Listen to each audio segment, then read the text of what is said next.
अस्सलाम वालेकुम दोस्तों। भाई पहले तो एक चीज़ क्लियर कर दूं, मैं कोई मोटिवेशनल स्पीकर नहीं हूँ।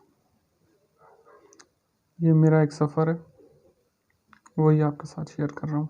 मेरे अपने एक्सपीरियंसेस हैं जिनसे मैं गुज़र रहा हूँ, और एक्सपीरियंसेस से गुज़रने का मकसद ये होता है कि उनके अंदर चेंजिंग भी आ सकती है, उनमें बदलाव भी आ सकता है। जैसे जैसे चीज़ें समझ में आई हैं, समझ आती जा रही हैं और एक्सपीरियंसेस होते जा रहे हैं। कुछ डिसीजंस लिए हैं, हो सकता है गलत हो सकता है सही हो, लेकिन उनके जो भी नताइज हैं उनकी एक सफ़र की कहानी है जो आपके साथ शेयर कर रहा हूँ। उसका मकसद सिर्फ ये है कि हो सकता है किसी के काम आ जाए। तो मैं आपको यहाँ पंप करने के लिए नहीं आता, मैं आपको सिर्फ अपने एक्सपीरियंसेस शेयर करने के लिए आता हूँ। तो आज शोएब भाई ने एक चीज़ के बारे में बात की, कहा भाई इसके बारे में कुछ कहिएगा। तो इसके बारे में एक छोटा सा अपना पर्सनल एक्सपीरियंस है कुछ चीज़ों का, उसके हवाले से। Self confidence, public speaking. Self confidence में लोग ज़्यादातर मार खाते हैं पब्लिक स्पीकिंग के अंदर। जब किसी बड़े स्टेज के ऊपर आप जाएं, बात करें लोगों से, तो इसके अंदर एक टर्म यूज़ होती है ग्राउंडिंग की। हम जब पब्लिक स्पीकिंग करने जाते हैं, जैसे ये मैं आपसे बात कर रहा हूँ फेसबुक के थ्रू, ये भी पब्लिक स्पीकिंग में आती है, क्योंकि इसको देखने ना देखे तो एक भी ना देखे, देखने वाले हों तो लाखों हज़ारों भी देख सकते हैं, क्योंकि ये ऑन पब्लिक डिस्प्ले है, हर किसी को एक्सेसिबल है। तो इसके अंदर टर्म यूज़ होती है ग्राउंडिंग की। ये हमारे कुछ टीचर्स भी हमें सिखाते हैं, मुख्तलिफ़ तरीक़ों से सिखाते हैं। उसके अंदर क्या टेक्निक यूज़ की जाती है कि जब आप कहीं जाएँ बात करने के लिए, पब्लिक स्पीकिंग कर रहे हों, आप बहुत सारे लोगों के सामने बात कर रहे हो, तो अपने जहन में या फिज़िकली अपने आप को किसी चीज़ के साथ ग्राउंड कर लें।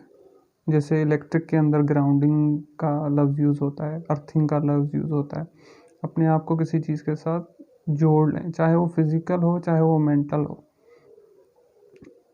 फिर वो आपका कोई ऐसा डिसीजन भी हो सकता है जो आपको उस पब्लिक स्पीकिंग के ऊपर मजबूर कर दे।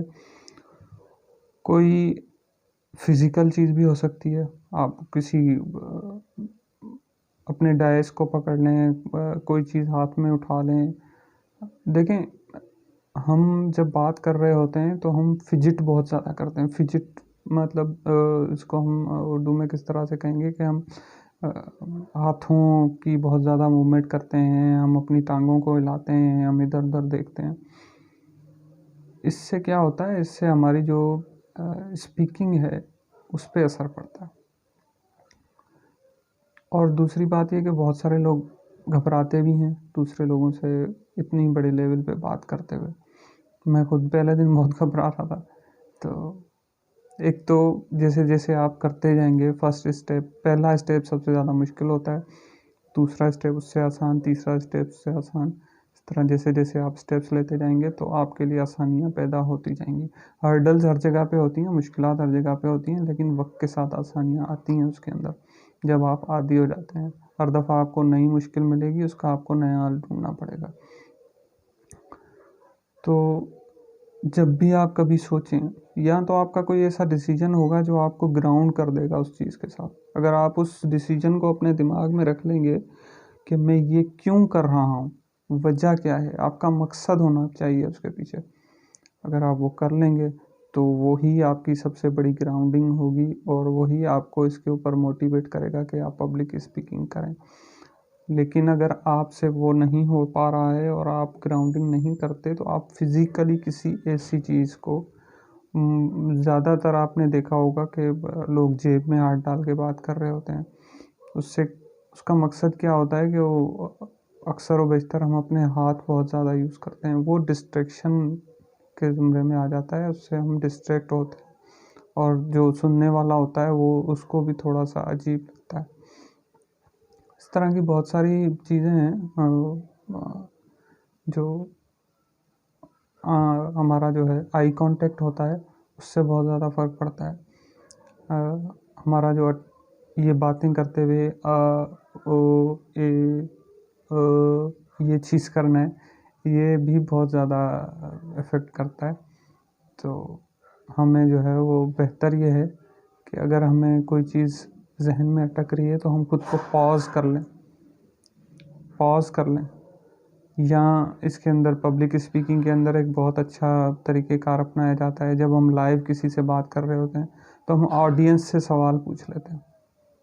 वो हमें चंद सेकंड की, कुछ मिनटों की मोहलत दे देता है, जब तक हमारे ज़हन में जो है वो आइडिया जनरेट हो जाए, या कहीं आइडिया जो है वो मिसकैलकुलेट हो गया है, उसको हमने सही तरीके से प्रेज़ेंट करना है, तो हमारे लिए आसानी हो जाती है। पॉज़ करने का ये होता है कि चंद सेकंड के लिए रुक जाएँ, ओ इस करने से बेहतर है। तो ये पब्लिक स्पीकिंग के अंदर या हमारे सेल्फ़ कॉन्फिडेंस के अंदर और भी बहुत सारी चीज़ें आती हैं, लेकिन पब्लिक स्पीकिंग के हवाले से मुझे ये मेरा पर्सनल एक्सपीरियंस है कि अगर आपके ज़हन में कोई भी ऐसी बात है जो जिसका मकसद आप समझते हैं कि बहुत अहम है, आपकी ज़िंदगी के लिए बहुत अहम है, और आप ये समझते हैं कि आपकी कम्युनिटी के लिए और आपके इर्द-गिर्द के लोगों के लिए बहुत अहम है, वो खुद ब खुद आपको ग्राउंड कर देगा।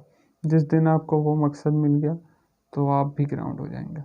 Thank you. अल्लाह हाफ़िज़।